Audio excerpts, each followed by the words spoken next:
आज 15 अगस्त है। एक तो त्यौहार होता है जो जगह जगह पर अपने हिसाब से लोग मनाते हैं, जैसे होली है, दिवाली, दशहरा। इसको सब लोग नहीं मनाते हैं,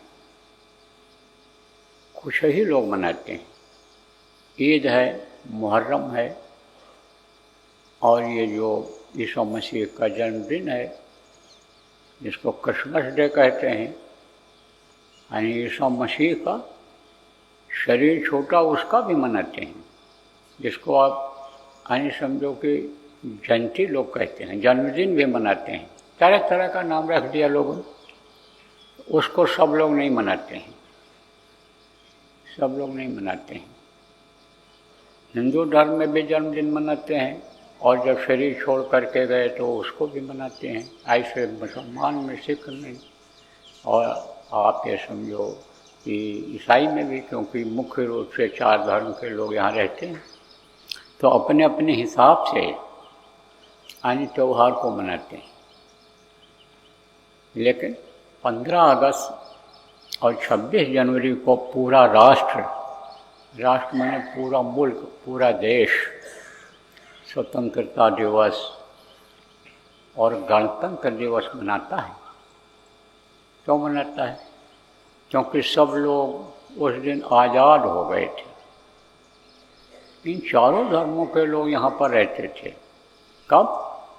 कि जब अंग्रेज़ों का राज्य था। अंग्रेज कौन हैं? अंग्रेज यहाँ क्या करने आए थे? व्यापार करने के लिए आए थे। देखो प्रेम, 3 लोक है। 3 लोक को जैसे मोटे तौर से आपको बताते हैं, कहते हो ये मृत्यु लोक, ये धरती का लोक जिसको कहते हो, और पाताल लोक यानी इसके नीचे भी लोक है, तो उस निचले हिस्से में जो लोक है उसको पाताल लोक कहते हो, और इसको क्या कहते हो? भूलोक। भू माने पृथ्वी, और आकाश लोक। भूलोक, पाताल लोक, भूलोक और आकाश लोक। अब पाताल लोक में यानी अलग अलग हैं। पाताल लोक किसको कहते हैं? पाताल कहते हैं नीचे, जो नीचे हो। तो आपके निचले हिस्से में कौन है? कुछ ऐसे देश हैं जो बहुत नीचाई पर हैं भारत के, उनसे भी नीचे हैं, वहीं नीचे हैं, फिर उनसे भी नीचे हैं, बहुत नीचे हैं। और उनके नीचे क्या है? पानी है। पानी में भी जीव हैं, उनका भी एक लोक बसा हुआ है। तो इसकी गहराई बहुत ज़्यादा है, आप ये समझो। धरती में भी देखो, हिमाचल प्रदेश आपका ऊंचा है, उत्तराखंड का कुछ एरिया ऊंचा है, और बाकी ये नीचा है। और इधर समुद्र की तरफ जाओ तो उधर और नीचाई है। समुद्र कहीं कहीं पहाड़ों पर देखो लिखते हैं समुद्र तट से ऊंचाई इतना 1000 फुट। तो यह भी ऐसी है, इसी तरह से है। और आकाश लोक में भी ऊपर लोक हैं। आप ये समझो कि यानी इसलिए जो आकाश ये जो दिख रहा है, अब आज तो बादल है, बादल दिख रहा है, लेकिन बादल ये कुछ ही दूर तक है। इसके बाद फिर आकाश दिखाई पड़ता है जब काफ़ी ऊंचाई पर चले जाओ। हवाई जहाज़ में अगर उड़ करके जाओ, और हवाई जहाज़ बादलों को फाड़ करके जब ऊपर जाता है तो ये बादल नीचे दिखाई पड़ते हैं। बादल के नीचे जब रहता है तो धरती दिखती है, धरती का नज़ारा दिखता है, घर मकान दिखाई पड़ते, छोटे छोटे ऐसे इतने बड़े बड़े।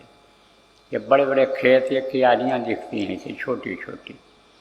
और ऊपर में जब निकल जाओ तब क्या दिखता है? आसमान दिखता है।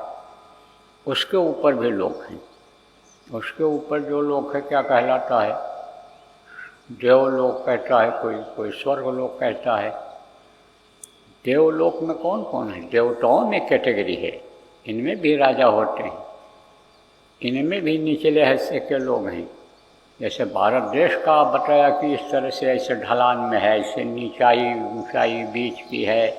देश की जैसे होती है, धरती की होती है, ऐसे ऊपर भी है। तो नीचे की तरफ जो हैं वो देवता रहते हैं, देवलोक कहलाता है, फिर स्वर्ग लोक कहलाता है। उनसे बड़े जो रहते हैं उनका लोक, और उससे ऊंचाई पर आप ये समझो वैकुंठ लोक है, उसमें शिव लोक है, आप ये समझो कि ब्रह्मा लोक है, विष्णु लोक है, उसमें भी इसी तरह से है, कई लोक हैं उसमें। फिर उसके बाद में उधर ब्रह्म लोक है, पार ब्रह्म लोक है। तो इस तरह से उधर से ही ऐसे ये रचना होते होते ऐसे आया। तो 3 लोक ये मशहूर है, कहते हैं ना 3 लोक 9 खंड में, गुरु से बड़ा न कोई, और कर्ता करे न कर सके, गुरु करे सो होए। तो गुरु जो आते हैं उनमें ऐसी पावर होती है, वो सत्पुरुष इतना पावर देता है जो समर्थ गुरु होते हैं कि वो इन तीनों लोकों में सबसे श्रेष्ठ रहते हैं। इनके सामने और कोई नहीं रहता है। और ऊपर में भी हैं, आपस ऊपर भी स्थान है। तो जो समर्थ गुरु होते हैं उनका सम्मान, उनकी इज्जत हर लोक में होती है, और वो उधर चले जाते हैं। ऐसे कोई पास पा जाए, वीजा पा जाए, तो ऐसा वीजा होता है दूसरे देशों में जाने का। एक जगह का वीजा मिल जाए तो समझो कि वही वीजा कई जगहों पर, कई देशों में, छोटे छोटे देशों में चल जाता है। ऐसे ही एक तरह से उनको जब वहाँ का वीजा एक बार मिल जाता है, सतलोक जाने का वीजा मिल जाता है। यही जीवात्मा मनुष्य शरीर में हमारे आपके है। जब ये वहाँ पहुँच जाती है तो वीजा वहाँ का मिल जाता है, वीजा यहीं से मिलने लगता है। आगे जैसे बढ़ती है जीवात्मा और अप्लाई करती है, दया मांगती है कि हमको बुला लो बुला लो बुला लो, बस ये बढ़ती चली जाती है। और वीजा एक दूसरे का वैसे मिलता चला जाता है।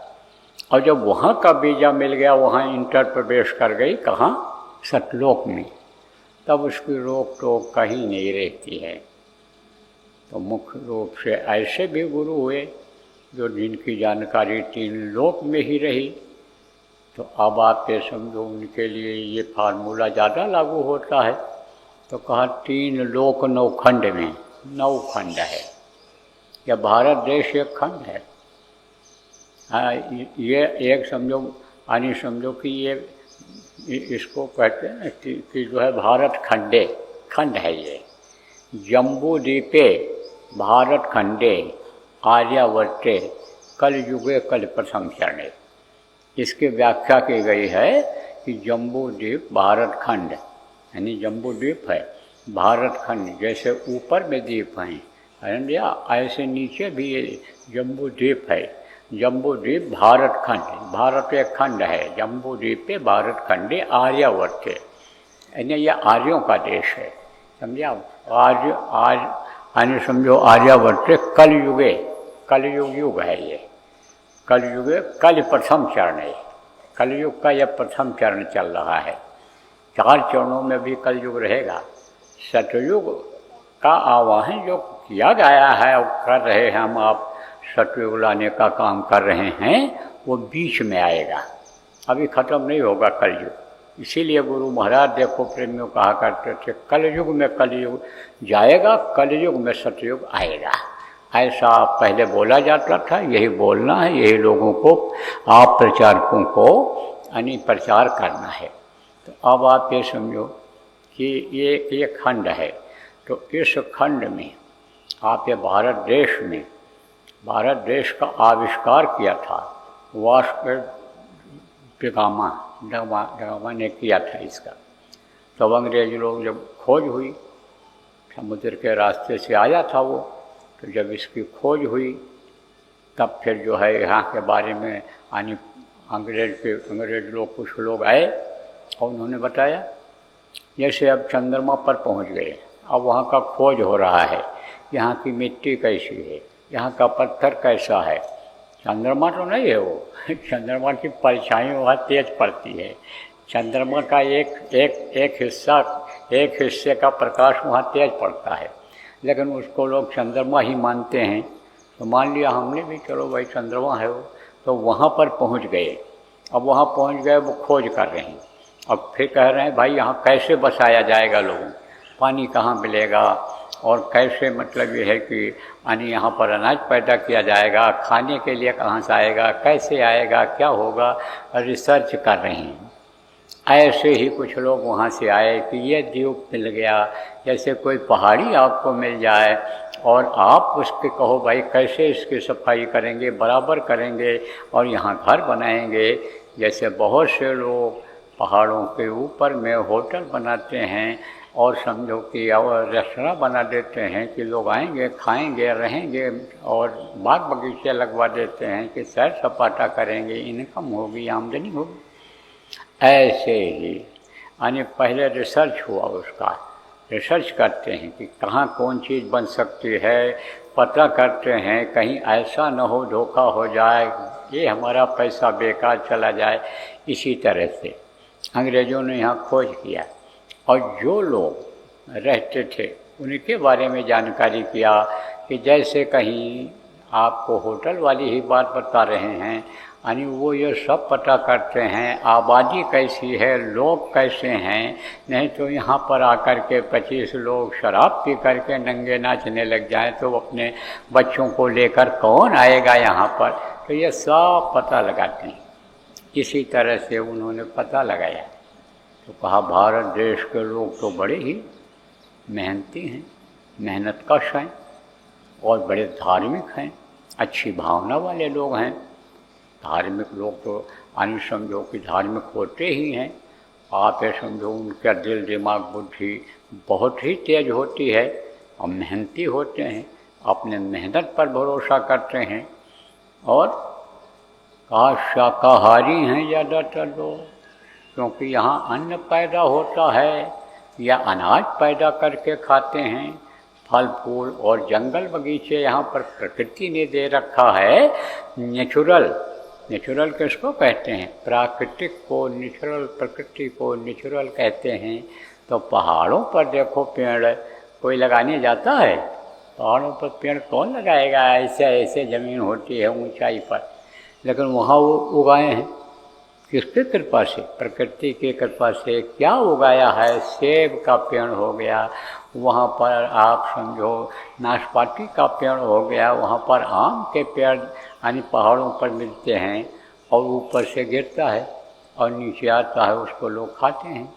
जब पानी बहता है और हवा, मान लो हवा तो बहुत कम चलती है, लेकिन जब पक जाता है वो फल तो नीचे आ जाता है, उसी पानी से खराब नहीं होता है, तो उसको उठा करके लोग खाते हैं। उसी को बहुत से लोग जो गरीब टाइप के लोग हैं इकट्ठा करके और बाज़ार में बेच देते हैं, वो इधर नीचे की तरफ चला आता है। इसी तरह आप ये समझो कि उन्होंने रिसर्च किया, शोध किया कि उपजाऊ है भूमि। गंगा, यमुना, कृष्णा, कावेरी, ये सब जो नदियां हैं, अलग अलग नाम लोगों ने रखा है, राप्ती, ताप्ती, ये सब जो नाम रखा है, घाघरा, गुआना, ये सब नदियां हैं यहाँ की। तो इन नदियों, ये नदियां क्या करती हैं? ये सिंचाई करती हैं, ये हरा भरा रखती हैं। तो जब अंग्रेज़ों ने देखा भाई बहुत हरा भरा है और यहाँ पर अन्न पैदा होता है, यहाँ पर जानवरों को मार करके लोग नहीं खाते हैं, धार्मिक भावना उनके अंदर में है, तब वो यहाँ आए और उन्होंने कहा भाई अब इनकी आदतों को ख़राब किया जाए। समझाने लगे, बताने लगे हर तरह से कि मांस खाओगे तो शरीर में ताकत आ जाएगी, और देखो मांस खाते हैं ताकत, हमारी ताकत कुछ नहीं है उनमें। दौड़ा दो अभी मांसाहारी को, थोड़ी दूर जाने के बाद हा कैसे हाँफने लगे, जैसे कुत्ता हाँफता है। कुत्ता जैसे हाँफने लगता है, दौड़ता है तेजी से जब। लेकिन शाकाहारी को दौड़ा दो, शाकाहारी को कुदा दो, एक मनोबल ऊंचा होता है शाकाहारी का। और मन के हारे हार है, मन के जीते जीत, पार ब्रह्म को पाइए मन ही की पट। इसीलिए तो कहा जाता है कि शाकाहारी बनो, मनोबल ऊंचा रहेगा। तो खान पान खराब किया, उसके बाद जब खान पान खराब हो जाता है तो वो शराब पीते थे। तो कुछ लोग, आप ये समझो कि ऐसे लोग थे जो ये पीते थे, कहाँ, बहुत किनारे कहीं जंगलों में जो पड़े रहते थे, सबके सामने नहीं, क्योंकि लोग उनको निकृष्ट दृष्टि से देखते थे, कहते थे यह शराबी है, यह आने न पाओ इधर, इसकी परछाई न पड़ने पाओ है। आज तो लोगों ने फैशन बना लिया, बाप और बेटे, बाप और बेटी बैठ करके शराब पीते, परिवार बैठ के शराब पीता है, फैशन बना लिया। सरबा शराब क्या करता है, शराब खराब करता है, शराब बर्बाद करता है। शराब जो है आप में 1000 बुराई है, शराब जो है यानी समझो कि सबाब को याद दिलाता है।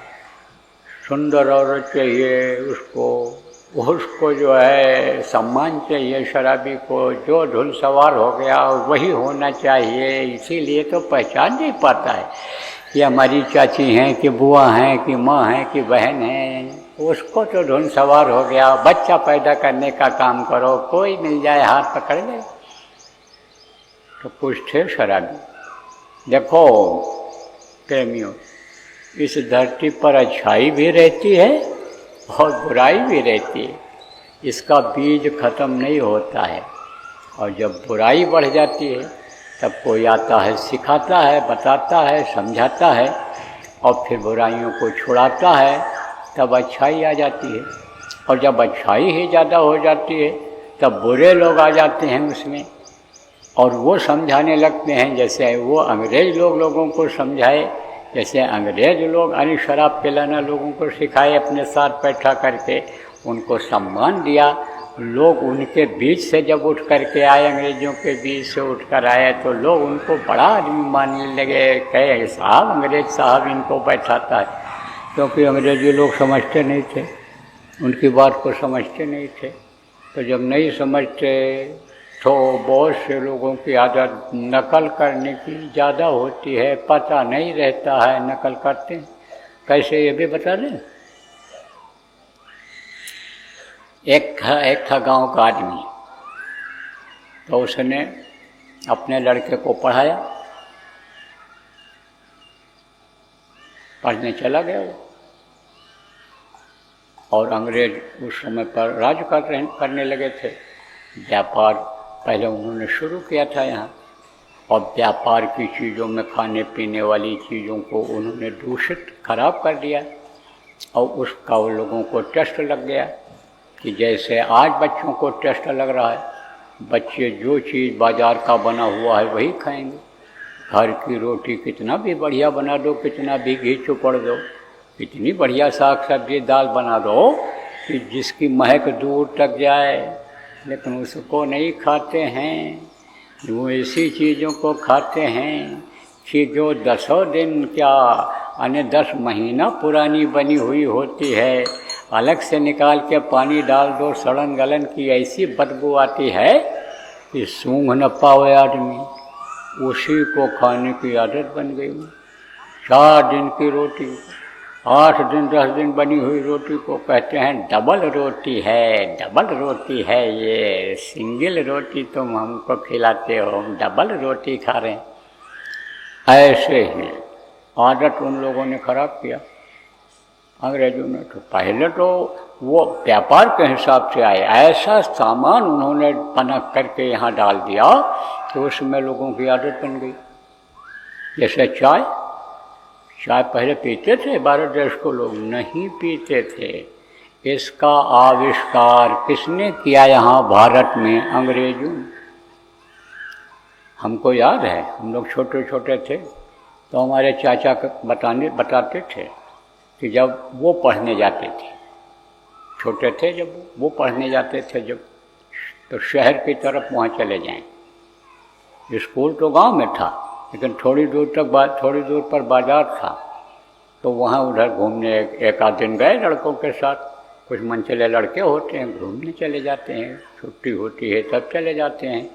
बीच में मौका मिला तो चले गए, तो लड़कों के साथ चले गए। तो वहाँ पर डेग चढ़ा हुआ था, डेग किसको कहते हैं? जैसे भगोना चलता है ऐसे बड़े बड़े घड़ा टाइप का डेग होता है, और उसमें चाय बना रहे हैं और फ्री पिला रहे हैं। तो लड़कों को भी पिलाया, तो एक दो बार तो उनको खराब लगा, लेकिन उसके बाद फिर अच्छा लगने लगा और पीने के लिए पहुंच जाया करते थे। और उसके बाद में एक पुड़िया फ्री देते थे और बताते थे इसको ऐसे बनाया जाएगा, इस तरह से बनाना। तो जब यानी समझो कि हमारे चाचा भी लेकर के आए पुड़िया, उनको भी दिया। उसने 2-4 दिन 5 दिन जब देखा बात इसकी बन गई तो घर पे जाएगा बनवाएगा।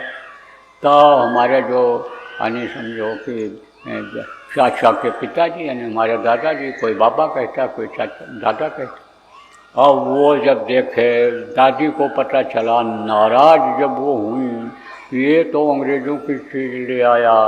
अब आप ये समझो कि उसको उन्होंने यानी फेंका नहीं, रख दिया, उसको रख दिया। अब उसके बाद में इसका जब प्रचलन हुआ, बढ़ा, जब ये गांव में वो चीज़ आ गई।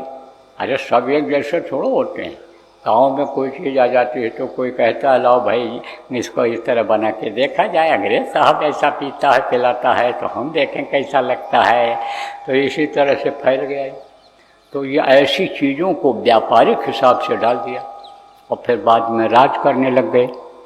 तो जब अंग्रेज़ों का राज था, मैं आपको बताता हूँ ना नकल में कैसे धोखा होता है। अंग्रेज़ों का राज, तो जब वो निकलते थे, कौन निकलता था?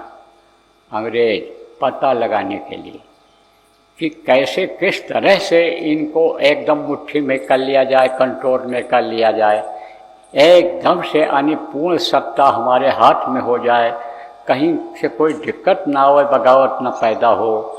सारा रिसर्च करते थे, दिमाग लगाते थे।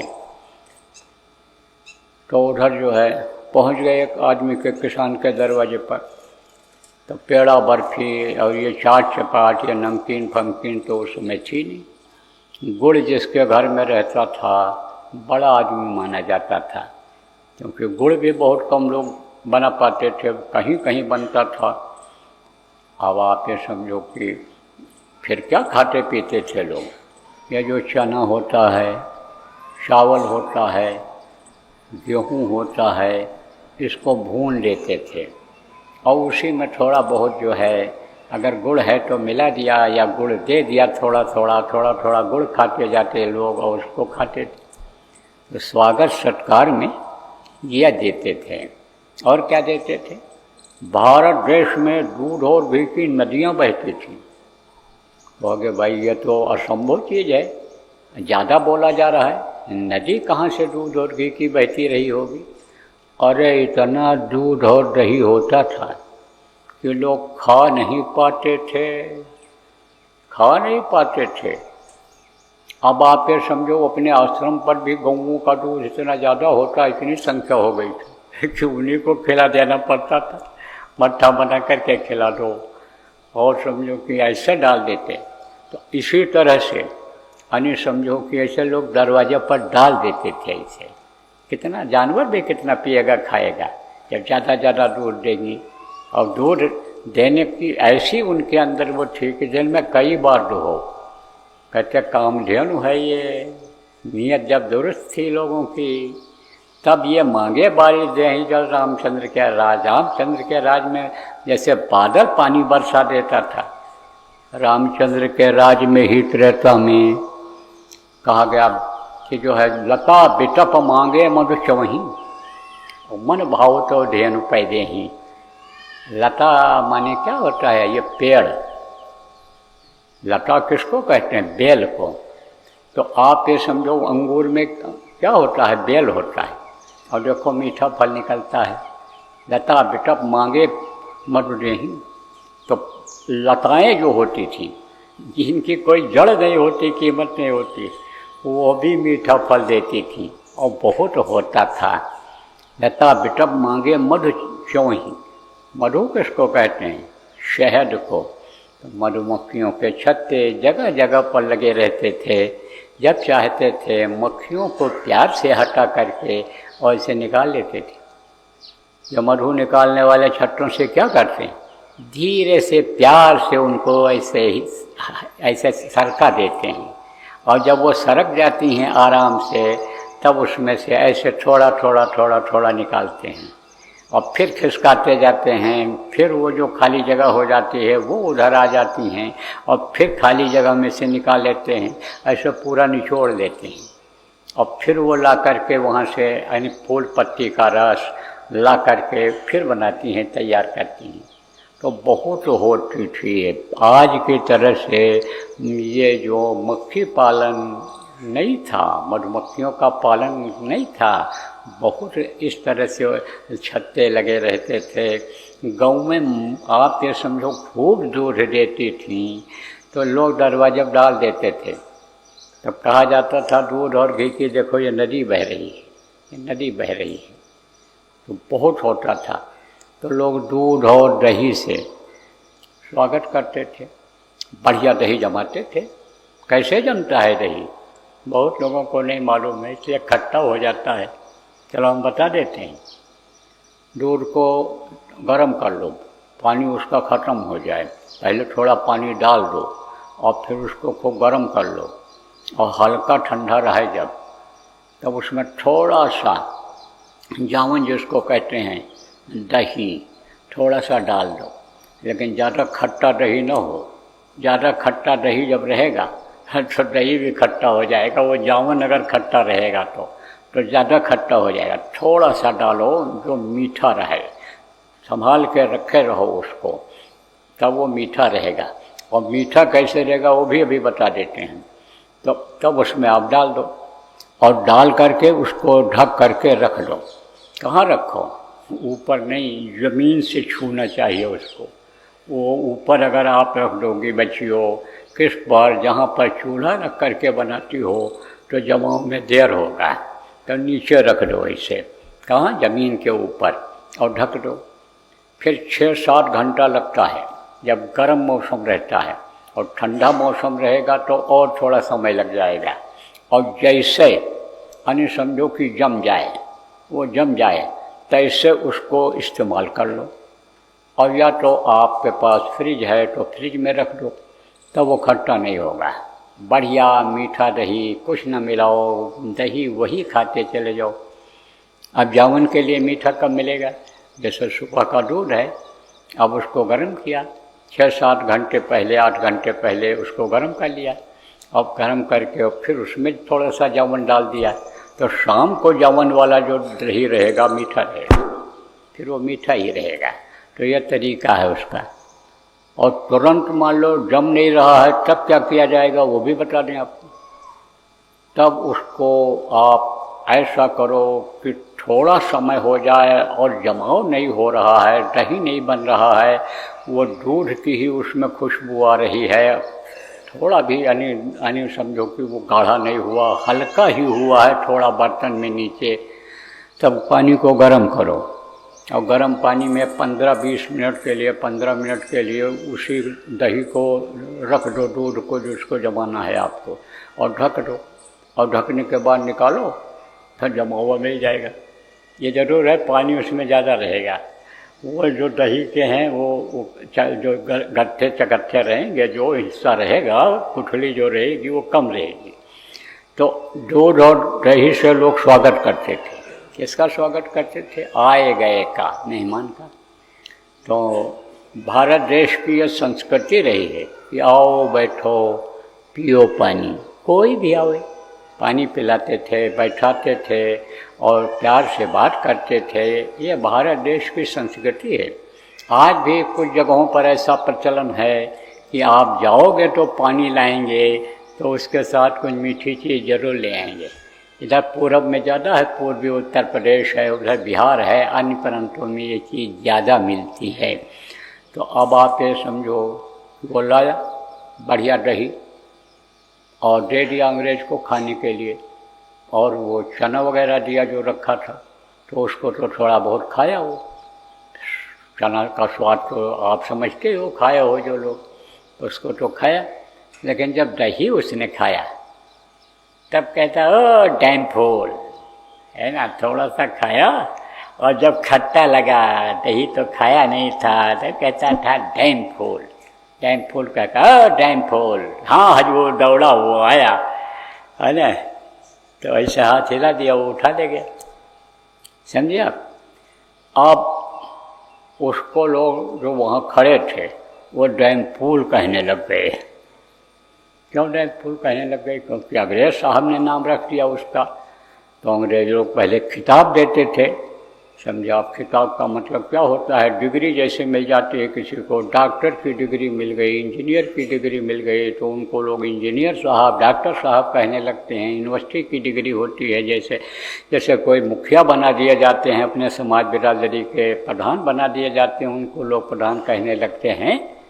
इसी तरह से सरकार जिनको नॉमिनेट कर देती है कि ये इस विभाग के अध्यक्ष हैं, ये मंत्री हैं, तो उनको मंत्री लोग कहने लगते हैं। ऐसे ही उसने समझा कि अंग्रेज ने इनको खिताब दे दिया डैम फूल का, तो सब डैम फूल कहने लग गए। डैम फूल कहने लग गए सब लोग उसको। अब उसका लड़का पढ़ लिख करके आया जब, तो वो बैठा हुआ था दरवाजे पर। तब एक आदमी पड़ोसी आया, तो कहा कि भैया, कहा आप कहाँ से आए हो, कौन हो? नहीं, पहले तो यही कहता हुआ आया, ओ डैम फूल, ओ डैम फूल, ओ डैम फूल। अब लड़का सुना डैम फूल किसको बुला रहे हैं। फिर उससे पूछा, भैया तुम कौन हो? तो वो तो पहचानता था, पैर छुआ, कहा हमको काका पहचानते नहीं, वो हम तो जो है पढ़ कर के आए, हम गए थे, हम तो आपको नहीं पहचान। तब तक वो डैम फूल आ गए। डैम फूल आ गए, बात अधूरी रह गई, बैठ गए। अब वो पड़ोसी जो था बात करता रहा। उसके बाद जब चला गया पड़ोसी, तब लड़के ने पूछा, पिताजी आपको लोग डैम फूल क्यों कहते हैं? तब कहा, भैया अंग्रेज साहब आया था, हमको हमारा नाम रख गया, वो हमको ये खिताब दे गया है। खिताब माने वही डिग्री। तब उसने सोचा, अब हम कैसे पिता को ये बात बतावें। तो कहा, पिताजी डैम फूल माने आप जानते हो? कहा, भैया हम तो नहीं जानते हैं। तो उसने कहा, पिताजी हमारा एक साथी जो इस गांव का पढ़ कर के आया है, उसके पास आप चले जाओ और पूछो, भैया डैम फूल किसको कहते हैं? तब वो बता देगा आपको। तो उसको क्या पता कि इसको गांव वाले डैम फूल कहते हैं। वो गया, तो कहा, भैया पढ़ के आए हो आप हमारे लड़के के साथ? बोले हाँ। तो कहा, भैया डैम फूल किसको कहते हैं? तब कहा कि काका गधा जानते हो? गधा, गधा जानते हो? तो वो कहा गधा। तो वो कहा गधा, लड़का बोला गधा। और वो क्या समझा, गधा। जब खिताब दिया तो गधा दे दिया, गधा दे दिया हमको, हनुमान जी वाला। कहा, हाँ गधा जानते हैं, हनुमान जी लिए रहते थे। अरे काका गधा नहीं, गधा जिस पर लादते हैं, धोबी लोग कपड़ा लादते हैं और लोग सामान ढोते हैं, गधा जानवर, गधा जानवर काका। अच्छा, गधा को कहते हैं डैम फूल, डैम फूल। कहा, नहीं, अब फूल समझो किसको कहते हैं। मूर्ख जानते हो? कहा, मूर्ख? हाँ, जिसको तुम कहते हो ये पागल है, इसकी अकल नहीं है, कम अकल है, बुद्धिहीन, उसको हिंदी में बोलते हैं, उसको कहते हैं। तो एकदम से ऐसे सूख गया, मुंह लटक गया बेचारे का। कहा, ओ हो, बड़ा धोखा हो गया, नकल किया हमने, नकल यानी समझो कि लोगों ने किया उसका। तो अभी तक हमको गधा और मूर्ख लोग कहकर बुलाते रहे, तो गधा मूर्ख बना दिया हमको, आदमी से, इंसान से। तो अब आप ये समझो प्रेम, इसी तरह से उन्होंने अनिल बहुत से लोगों ने नकल किया। तो चाय वाली बात मैं बता रहा था, बस चाय का प्रचलन हो गया। अब उससे क्या हुआ कि जो आदमी समझो आदत का गुलाम हुआ और ऐसी चीज़ों का आदत का गुलाम हुआ कि जो नशों में जा कर के यानी असली चीज़ों को ख़त्म करके और अपना प्रभाव जता देती है, उसके आदत के लोग गुलाम हो गए। आदत के पहले आदत के गुलाम हुए और फिर अंग्रेज़ों ने गुलाम बना लिया। अब अंग्रेज़ जब गुलाम बना लिए, आजकल लोग क्या करते हैं, गुलाम बना देते हैं। किसको? नौजवान लड़कों को, बड़े आदमी के लड़कों को, बड़े आदमी की लड़कियों को, पढ़े लिखे अच्छे होनहार लड़के और लड़कियों को गुलाम बना देते हैं। कौन गुलाम बना देता है? अरे आदत गुलाम बना देती है। तो वही पता लगाते रहते हैं, दोस्ती कर लेते हैं, इतनी जिगरी दोस्ती करते हैं कि वो ये समझ जाते हैं बड़ा चरित्रवान है, बड़ा ही अच्छे विचारधारा का है। पहले वो ये शो करते हैं कि भाई मैं भी बहुत भगत हूँ, पता लगा लेते हैं कि कौन से देवी देवता भगवान के ये भगत हैं। तो वो शो करके अपने को, और वही अपने को भी शो कर देता हम भी भगत हैं। और फिर उसके बाद में नशीली गोलियां खिलाते हैं, तरह तरह का ये पाउडर यानी पिलाते हैं, तरह तरह की बूटियाँ, तरह तरह की ये चीज़ें। अब आदत का गुलाम हो गए, आदत का गुलाम हो गए। इसी में बैठे हुए मिल जाएंगे। कैसे शराब पिलाया सिखाया था भोला भाई, यह रहता था उन्हीं के बीच में। तो उनकी मजलिस लगती थी शराबियों की, तो बोतल उनके पास आती थी, तब बोतल आती थी तो कहता था हम नहीं पीते हैं। अरे थोड़ा सा पी लें, हम नहीं पीते हैं। नहीं, अच्छा भाई तो इनके लिए कोका कोला ले आओ। तो कोका कोला की बोतल आई, 1-2 दिन कोका कोला पिलाया, उसी में थोड़ा सा इशारा कर दिया अब डाल दो, तो डाल दिया शराब का। अब उसका कुछ खराब लगा, कहा अरे पियो पियो कोई बात नहीं, ये होता है, टेस्ट बदलता रहना चाहिए। बस शराब की आदत बन गई। अरे हम बता दें नाम इसी में है, शराब की ऐसी आदत बन गई। ऐसे बना देते हैं तो वो गुलाम हो जाता है आदमी आदत का। इसीलिए कहते हैं आदत का गुलाम आदमी को नहीं होना चाहिए, और सत्संगियों को तो बिल्कुल नहीं होना चाहिए, भजनानंदियों को तो बिल्कुल नहीं होना चाहिए। नहीं तो भजन में ये बहुत बाधा आती है, आदत की गुलामी ये बहुत बाधा आती है। गुलाम बनो तो गुरु के गुलाम बनो, गुलाम बनो तो भजन की आदि बनो। तो प्रेमियों, भारत देश गुलाम हो गया। अब वो अंग्रेज जो चाहते खिलाते, जो जैसा चाहते करते, कोड़ा लगाते, मार मारते, फांसी लगवाते थे। देखो यहाँ का आपका जो है पंजाब का वो जो है वो गोली चलवा दिया उसने, जलियांवाला बाग जिसको कहा गया। तो इस तरह से जब देखा गया तो ये धरती जो भारत की है, धर्म भूमि है, ये नहीं बर्दाश्त करती है अत्याचार अन्याय को, ये नहीं बर्दाश्त करती है। खून जब बहने लगता है यहाँ ज़्यादा तब ये नहीं बर्दाश्त करती है। तब ये धरती माता मांग करती हैं कि अब कोई सपूत को आप भेजो जो हमारी समझो कि दिक्कतों को दूर कर दे।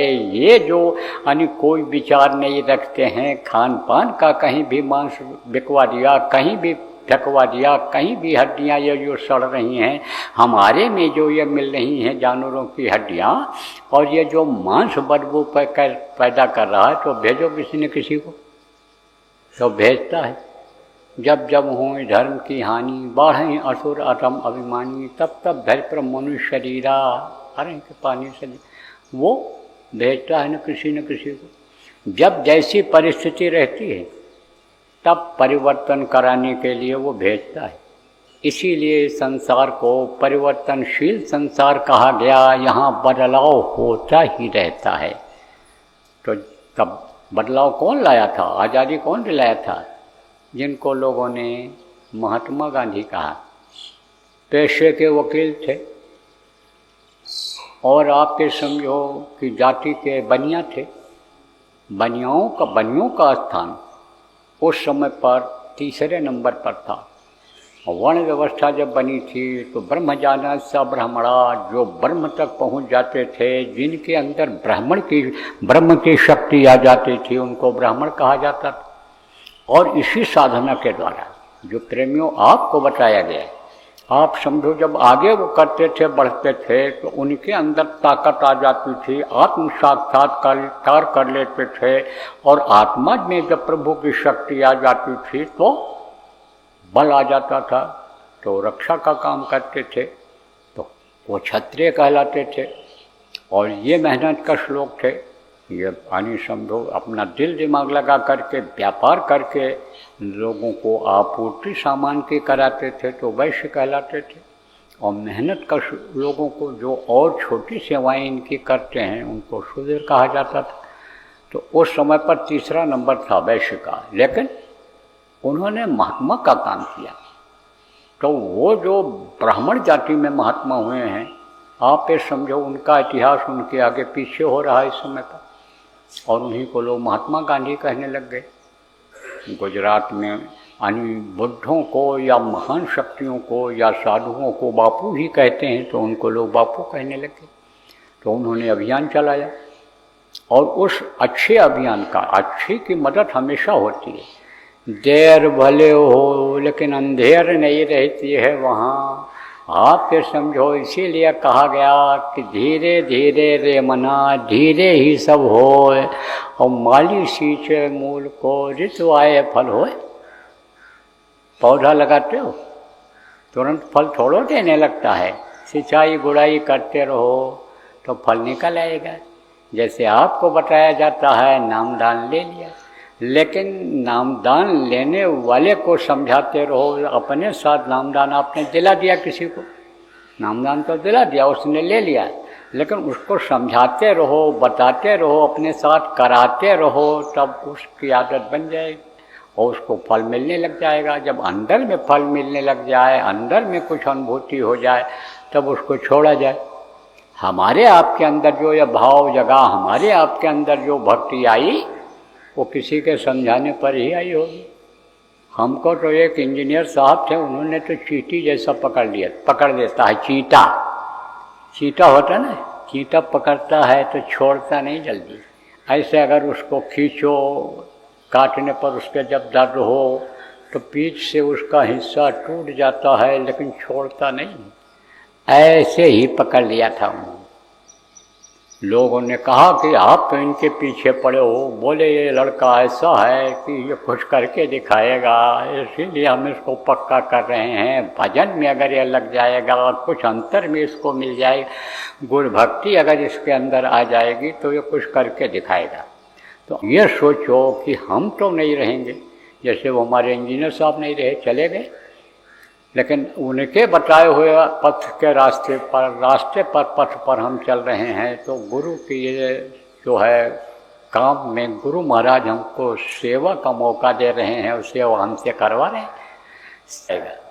उसके लिए आप बराबर काम करते रहो उम्मीद के साथ। तो धीरज धरो, करो विश्वासा, पूर्ण होंगी एक दिन आशा। ऐसे ही वो उम्मीद के साथ गांधी महात्मा आगे बढ़ते रहे, और परिणाम यह हुआ कि एक से एक वीर निकल करके आ गए, और जहाँ जैसी ज़रूरत पड़ी मुल्क के लिए, देश के लिए उन्होंने कुर्बानी दे दी। भगत सिंह कहाँ के थे? इसी आपके पंजाब हरियाणा, पहले पंजाब और हरियाणा एक ही था, अब अलग हो गया, यहीं के थे, इसी धरती के थे, इसी की धरती के थे। भगत सिंह, चंद्रशेखर, अशफाक उल्लाह खां, राजेंद्र लहड़ी जैसे वीर, ये कोई देखे कि हम हिंदू हैं कि मुसलमान हैं कि सिख हैं कि ईसाई हैं, अपने देश के लिए। आज देखो तो फर्का पैदा कर रहे लोग, आज देखो देश को खोखला कर रहे हैं, आज जो है कमजोरी पैदा कर रहे हैं। ऐसी स्थिति उस समय पर नहीं थी, और ये स्थिति अगर रहेगी तो देश गुलाम से गुलाम हो सकता है, देश बर्बाद हो सकता है। इसलिए ये भाव आज के दिन सबको, जो भी भारतवासी हैं, सबको ये सोचना चाहिए कि देश हमारा है, और ये भावना अगर किसी के अंदर में है कि देश का बंटवारा हो, देश खंडित हो, देश फिर गुलामी की कगार पर चला जाए और देश के नौजवानों को बर्बाद कर दिया जाए, उनकी आदत बना करके टीम बना ली जाए और हम मुखिया बन जाएं, हम राजा बन जाएं, तो कितने राजा महाराजा देखो कैद हो रहे हैं, मारे जा रहे हैं। कितने मुखिया देखो जो इनकी गलत भावना है उनका नामो निशान मिट जा रहा है। तो यह भावना आज के दिन आप लोगों को जो ऑनलाइन इसको सुन रहे हैं, यूट्यूब पर सुने, यानी समझो इलेक्ट्रॉनिक सिस्टम से जो सुने, उनको त्याग देना चाहिए और देश के लिए काम करना चाहिए, देशभक्ति लाना चाहिए। जैसे भगत सिंह, चंद्रशेखर, अशफाक खां उल्ला, ये लोग जो फांसी के फंदे पर लटक गए, कुर्बानी दे दी, उनके कर्जदार हो आप, उनके कर्जे को अदा कर दो तो देश आज़ाद हो गया। तो 15 अगस्त का यह त्यौहार मनाया जाने लगा। तो 15 अगस्त के त्यौहार के दिन आपको हम बताना चाहेंगे कि भाई ये जो शरीर को चलाने वाली जीवात्मा है, यह भी परतंत्र हो गई, इसकी भी आज़ादी खत्म हो गई। अब आज के दिन हमको आपको ये संकल्प बनाना है कि हम इसको आज़ाद कराएंगे, इसको आज़ाद कराएंगे। और ये मोटी बात समझो, आप आगे आपको बताऊंगा। अभी गुरु महाराज की दया रहेगी तो शाम को भी कुछ आपको ध्यान भजन के बाद सुना दिया जाएगा।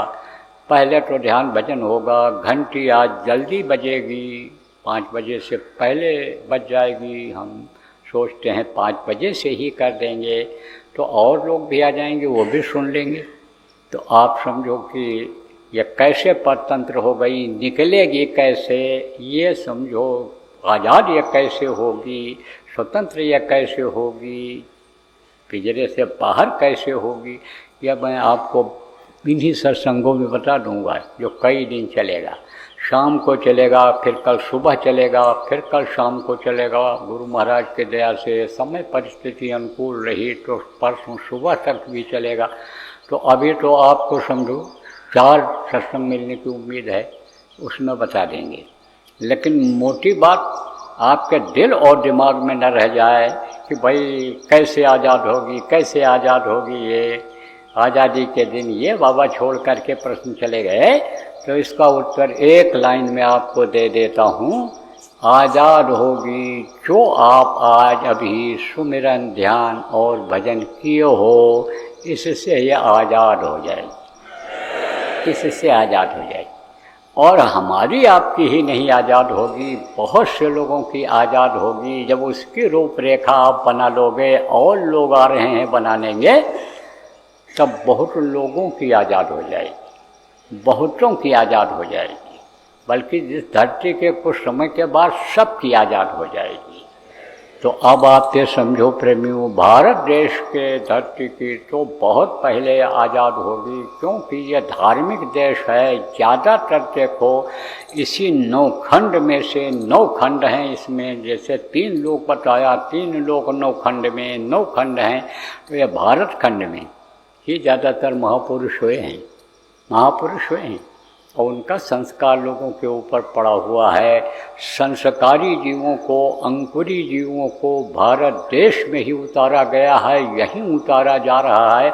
आप इतने आदमी बैठे हो, आपको किसी को नहीं पता है कि हमारे अंदर कितनी शक्ति है, हम कौन हैं, पहले जन्म में कहाँ थे, ये नहीं मालूम है आपको। और वो शक्ति है, वो ताकत है, वो अंकुरी जीव आप में ऐसे लोग हो कि अभी दया के घाट पर बैठ जाओ तो एक एक के अंदर हनुमान की शक्ति आ जाए। हनुमान की शक्ति, जो अकेले गए अशोक वाटिका को उजाड़ दिया, अकेले गए और लंका को जला करके, काला करके, स्वाह करके और सबक सिखा करके रावण को चले आए, वो शक्ति भरी हुई है। तो अब आपको बताऊं, देखो समय ज़्यादा हो रहा है और भी काम आपको करना है। अभी जो कुछ व्यवस्था अधूरी रह गई उसको भी आज पूरा कर लेना है, क्योंकि घोषित कार्यक्रम तो कल से है। तो अब हम आपके करेंगे छुट्टी। लेकिन एक चीज़ आपको बता दें अब कि भाई भजन, ध्यान, सुमिरन तभी होगा कि जब कष्ट जाएगा, तकलीफ़ जाएगी। कैसी कैसी तकलीफ़ें होती, बहुत तरह की तकलीफ़ें होती हैं। तो मुख्य रूप से शिष्ट भाषा में दैहिक, दैविक और भौतिक कष्ट कहा गया। अब दैहिक, दैविक, भौतिक सब लोग नहीं समझोगे और इसको समझाने का अभी मौका भी नहीं है। लेकिन ये तो समझोगे ही कि शरीर से कष्ट होता है, और आदमी सोचता रहता है, चिंता फिक्र उसको हो जाती है, वो कष्ट होता है। शारीरिक, मानसिक, आर्थिक, मानस के ऊपर कब कष्ट आता है कि जब आदमी ये देखता है कि हमारा रोग नहीं ठीक हो रहा है, हमारी बीमारी नहीं ठीक हो रही, हमारा लड़का नहीं ठीक हो रहा है, हमारी बहू नहीं ठीक हो रही है। जब वो ये देखता है कि हमारी पत्नी और पुत्रवधू दोनों लड़ रही हैं कुत्ते की तरह से, एक दूसरे से छोटा अपने को नहीं समझ रही हैं और बात नहीं मान रही हैं, कोई लड़ाई झगड़ा कुछ कुछ लगा रहता है, तब समझो मानसिक कष्ट होता है। दिमाग लगा रहता है, उसी में मन लगा रहता है, कैसे होगा, क्या होगा, किस तरह सुलझावें। पैसा रुपया की कमी हो जाती है, तब समस्याएं तरह तरह की आती हैं। दाल नहीं है तो आटा है तो नमक नहीं है, तो तेल नहीं है तो मसाला नहीं है, साग सब्जी नहीं खाने मिल रहा है, त्यौहार आ रहा है, कोई मीठी चीज़ बनना चाहिए, कहाँ से आएगा, मेहमान कोई आ जाएगा, क्या खिलाएंगे, क्या करेंगे, लड़की से आनी हो रही है, पूरा नहीं पड़ रहा है, बचत नहीं होगी तो खर्चा होगा, मेहमानों को खिलाना पड़ेगा, बुलाना पड़ेगा, तो मानसिक कष्ट, आर्थिक कष्ट उसको कहते हैं। तो ये समझो कि कष्ट है, तकलीफ, और कुछ न कुछ तकलीफ इनमें से सबको है, और किसी किसी को तीनों तकलीफ है।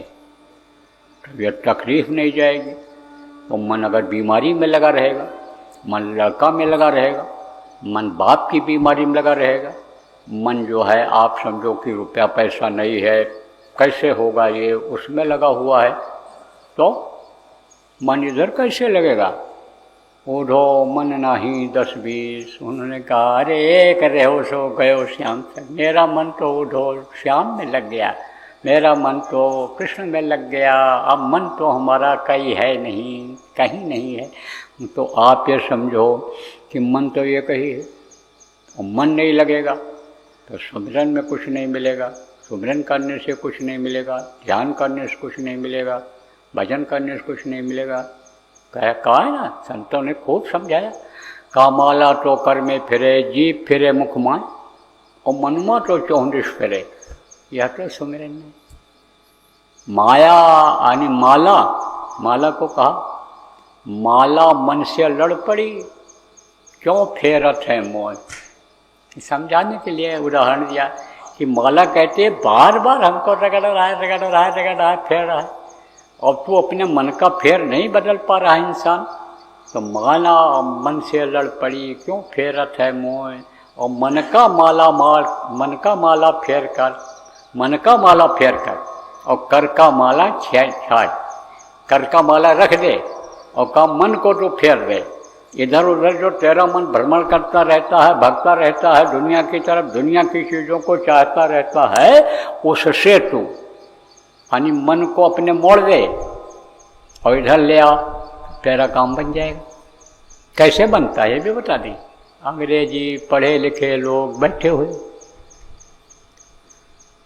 DOG डॉग माने कुत्ता, और अगर पलट के पढ़ो GOD गॉड माने परमात्मा। तो यही आत्मा जो इस समय पर एक तरह से गंदी सी हो रही है, नरक जाने के लिए जो काम शरीर के मन के साथ कर रही है, यही जब पलट जाएगी, खाने की तरफ से थोड़ी देर के लिए ध्यान हट जाएगा, पहनने की तरफ से हट जाएगा, मकान अच्छा हो उस तरफ से हट जाएगा, रिश्तेदारों के, जानवरों के, हित मित्र दोस्तों के तरफ से थोड़ी देर हट जाए, थोड़ी ही देर तो हटाना है, थोड़ी देर के लिए भी अगर हटा, एक घड़ी आधी में पुनियाद। बोला साहब संत थे, खेत में रुपाई कर रहे थे, एक आदमी ने पूछा भगवान कितनी देर में मिलता है। बोला साहब, तो एक पौधा निकाला दूसरी तरफ लगा दिया, कहा इतनी देर में मिलता है। लेकिन हंसी हंस कंठ न पाया, कबीर साहब ने कहा हंसी हंस कंठ न पाया, जिन पाया तिन रोए। अगर तड़प उसके अंदर जग गई तो उसका नाम है दीन बंधु दीनानाथ करी पर्व। आवाज़ होती ना, आवाज़ से पहचान हो जाती है। कोई बच्चा रोता है उसकी आवाज़ अलग रहती है, जवान की अलग होती है, बुढ़े की अलग होती है। कोई लड़की की विदाई हो रही हो, माँ बाप के लिए सिसक सिसक के रो रही हो, और कोई आवाज़ सुने लड़की की शादी के विदाई में, यानी समझो सब दुखी हो जाते हैं, वो दुखी होकर रोवे तो लोग कहेंगे भाई लड़की विदाई हो रही। और कोई बुढ़िया रोवे, कोई घर में मर जाए या दुख तकलीफ हो तो कहेंगे भाई दौड़ो, क्या बात हो। आवाज़ से पता चल जाता है। लड़का देखो जब तड़प के साथ पुकारता है माँ को तो माँ दौड़ के आती है, और बनावटी आवाज़ में अगर लड़का पुकारता है कि चलो भाई पुकारने से ही माँ आ जाती है तो माँ नहीं जाती, पहचान जाती है। ऐसे ही दिखावे का नहीं करना चाहिए भक्ति, दिखावे का प्रेम नहीं करना चाहिए। बहुत से लोग कहते दया करो, नाम दान यानी समझो यानी भजन पर दया करो, और ऐसे बनावटी दिखाते हैं कि मालूम पड़ता बहुत दुखी है। अरे दुखी नहीं रहे, बनावटी है, बनावटी दुखी है। वो तड़प अगर जग जाए तो देर लगती है। अरे जब तड़प जगती है तब मुख से कछु बोलत नहीं, नैन देत है रोए। जब उससे प्रेम हो जाता है, प्रभु से प्रेम हो जाता है, थोड़ी देर के लिए सबके तरफ से प्रेम हटा करके प्रभु की तरफ लगा दो, नामी के तरफ लगा दो, उसके तरफ लगा दो, तो कहा कि यानी समझो कि प्रेम छिपाए न छिपे और जागट प्रगट होए। जब एक बार प्रेम हो जाता है, एक बार दर्शन हो गया तब प्रेम हो जाता है। एक दूसरे से आदमी मिलता है प्रेम हो जाता है, एक दूसरे से लड़के मिलते हैं प्रेम हो जाता है।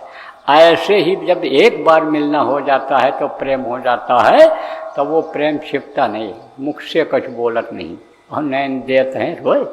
इसीलिए कहा गया कि भक्ति ऐसी होनी चाहिए, भक्ति ऐसी कीजिए कि भक्ति ऐसी कीजिए जैसे मेहंदी, इस तरह की भक्ति करो कि जो मेहंदी पात में और लाली रही दुप कोय, समझा। इस तरह की चुपचाप अपना भक्ति करो। तो जब चुपचाप करोगे तो अंदर में दया हो जाएगी और फिर वो समझो दया कर देगा, और तब जब दिक्कत आएगी उसमें, समझो।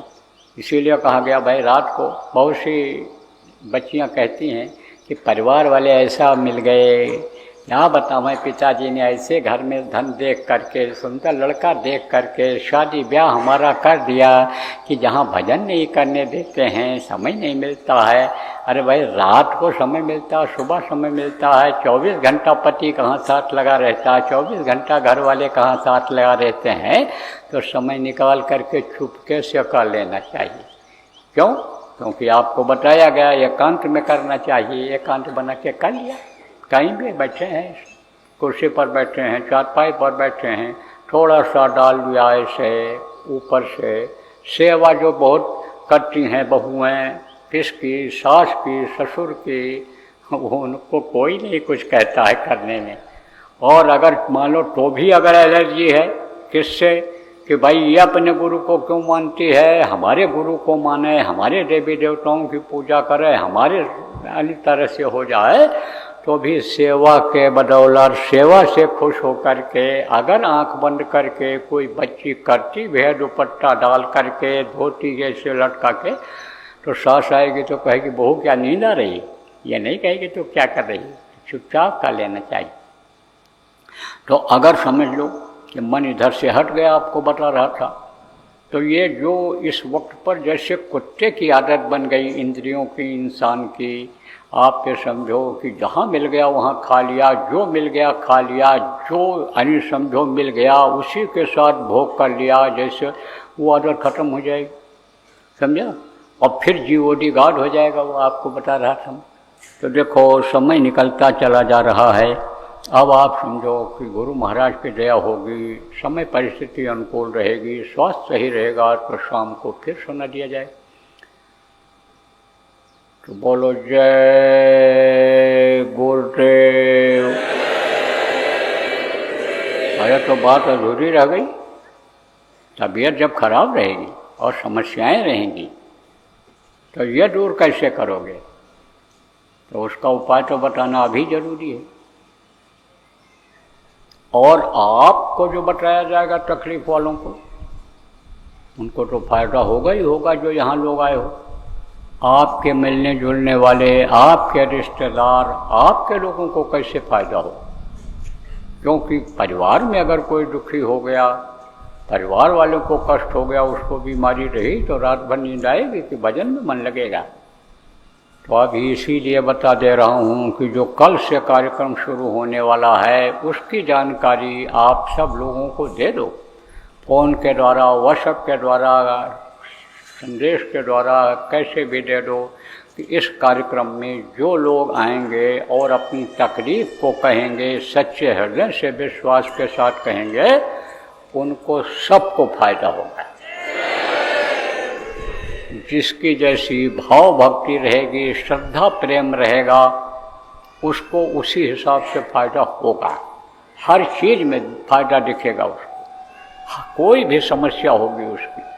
और अगर वो आत्मसमर्पण जिसको कहते हैं, सरेंडर कर देगा कि अब और कोई सहारा नहीं है, अब तो बस आप ही हो, और गुरु महाराज को हमारे याद करके और समझो कि अगर प्रार्थना कर लेगा तो गुरु महाराज 2 आना, 4 आना, 6 आना, 12 आना और किसी किसी को 16 आना फायदा कर देंगे। इसलिए इस चीज़ की खबर कर लो। कैसे होगा, क्या होगा, कोई नहीं, अनुशासन के साथ, नियम के साथ। कैसा नियम? जहाँ बैठे हो इससे 4 कदम आगे जाना रहेगा। 4 कदम, 10 कदम, 20 कदम समझ लो, यहीं इसी मैदान में ही जगह बता दी जाएगी कि आप जाओ वहाँ, हाथ जोड़ो, आँख बंद करो, प्रणाम करो, धरती पर वहीं से प्रणाम कर लो और अपनी तकलीफ़ कह दो और तकलीफ़ का करके चले हो। इतने करना रहेगा। अब कहाँ होगा, क्या होगा, किस जगह पर होगा, यह तो आपको शाम को बता दूँगा। लेकिन इसकी खबर आप जब पहले दोगे तभी लोग, दूर के लोग पहुँच पाएंगे। इसलिए इसी समय बता दिया आपको कि पिछले जो कार्यक्रम हुए हैं, चाहे वो साधना शिविर का रहा हो, फायदा हुआ हो, चाहे वो अन्य जगह पर, जो जगह पर जहाँ झंडा वगैरह लगाया गया वहाँ जो फायदा हुआ हो, कितना भी फायदा हुआ, उससे ज़्यादा फायदा यहाँ होगा। यह हमको अपने गुरु पर विश्वास है। और आपको अगर मेरी बातों पर विश्वास है तो विश्वास करो, यहाँ फायदा, यहाँ से ज़्यादा फायदा दिखने लगेगा। जो लोग बराबर सुमिरन ध्यान भजन करेंगे और सात्विक रहेंगे, किसी जानवर, पशु, पक्षी का मांस नहीं खाएंगे, ऐसे नशे की चीज़ों का सेवन नहीं करेंगे कि जिससे आदमी मदहोश हो जाता है, होश में नहीं रह जाता है, आदमी जैसा व्यवहार नहीं करता है, पागल जैसा व्यवहार करता है, ऐसे नशे का सेवन अगर नहीं करेंगे तो जाने के बाद से ही उनको फायदा दिखने लगेगा। समस्याओं में कमी आती हुई दिखाई पड़ जाएगी। यह हमको अपने गुरु पर भरोसा है, विश्वास है। और आप हमारी बात पर विश्वास करके देख लो। तो आप जो तकलीफ वाले हो, आपको तो करना ही है, और लोगों को खबर कर दो। आप बहुत प्रेमी हैं, बहुत दुखी हैं, क्योंकि गुरु के राह से लोग भटक गए। ये साधना शिविर लगवाने की ज़रूरत क्यों पड़ी, ऐसी बातों को और इस तरह के कार्यक्रम क्यों आयोजित करने की ज़रूरत पड़ी? क्योंकि भटक रहे हैं रास्ते से। और अगर इस रास्ते से भटक गए तो और कोई कहीं सहारा नहीं। लोग भटकाने वाले भले कितना भटका रहे हैं, लेकिन घूम घाम करके फिर वहीं आना है। क्यों? क्योंकि गुरु ने डोर पकड़ रखी है। गुरु ने किसकी सूरत की? जीवात्मा। कैसे ये भी बता दें, कैसे डोर पकड़ी जाती है? जैसे कोई जानवर को पाल दिया आपने, तो रस्सी में बांधते हो। अब जानवर को घास खिलानी है आपको। घास खाकर, घास काट करके नहीं खिला सकते हो, लाकर नहीं खिला सकते हो, तो घास वाले खेत में ले जाते हो और खूंटा गाड़ करके, लकड़ी गाड़ करके, लोहा गाड़ करके रस्सी को लंबी करके बांध देते हो। अब वो जानवर खाता है, एकदम से बढ़िया बढ़िया घास खाता हुआ आगे तक बढ़ जाता है, लेकिन उसकी सीमा होती है। सीमा होती है कहाँ तक? जहाँ तक उसकी रस्सी में तनाव नहीं आता है, वहाँ तक तो वो खाता चला जाता है, और जैसे तनाव बढ़ा तैसे फिर वापस हो जाता है, फिर वो वापस हो जाता है।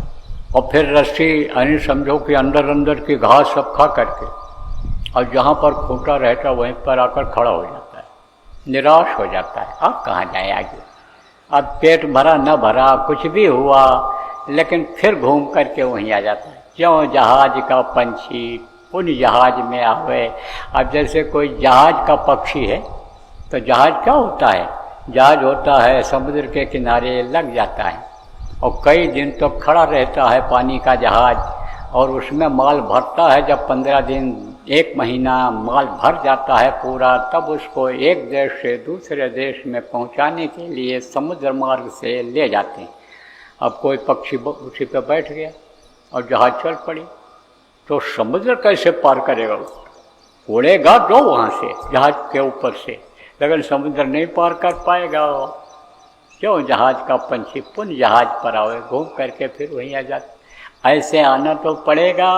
गुरु के हाथ में डोर है, गुरु तो खींचेंगे, लेकिन जब हाथ पैर टूट जाएगा, कमज़ोर हो जाएगा, बुढ़ापा आ जाएगी, कुछ करने लायक नहीं रह जाओगे, तो कर क्या पाओगे? तो इसीलिए जब ही चेतो तभी सही, ये चेताया जा रहा है, ये बताया जा रहा है। सत्संगों का कार्यक्रम इसीलिए आयोजित किया जाता है कि लोगों को आगाह कर दिया जाए। तो बोलो जय गुरुदेव।